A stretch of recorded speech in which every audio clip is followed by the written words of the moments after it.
ते पुन्हा राधा आणि कृष्णाबाबत विचार करू लागले. मला ही राधा होणं शक्य होईल का, असा प्रश्न स्वतःला विचारू लागले. आणि त्याचं उत्तर मला लगेच सापडलं.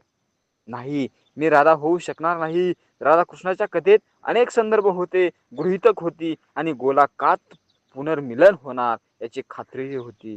ते सगळंच दैवी होतं. श्रीकृष्णांचा पराक्रमही अलौकिक होता. तरी आजही एखादी युवती राधा होऊ शकते असं तुम्हाला वाटत असेल तर मी तुमच्या मताचाही आदर करते. फक्त मी ती मुलगी नव्हे हे मला माहीत होतं. त्यामुळे मी तुम्हाला प्रारंभीच सांगितलं की ही कथा माझ्या समग्र परिवर्तनाची नाही, पण ही कथा निश्चितच प्रेममय आहे आणि केवळ प्रेमाबाबतच आहे. राधेकडून ऐकलेले प्रेमाचे सर्व पैलू अतिशय विचारणीय होते. तिची वाणी अमृतासारखी होती. मी राधा होऊ शकत नसले तरी त्या पैलूंचा विचार करून एक चांगली प्रियशी आणि पत्नी निश्चितच होऊ शकते.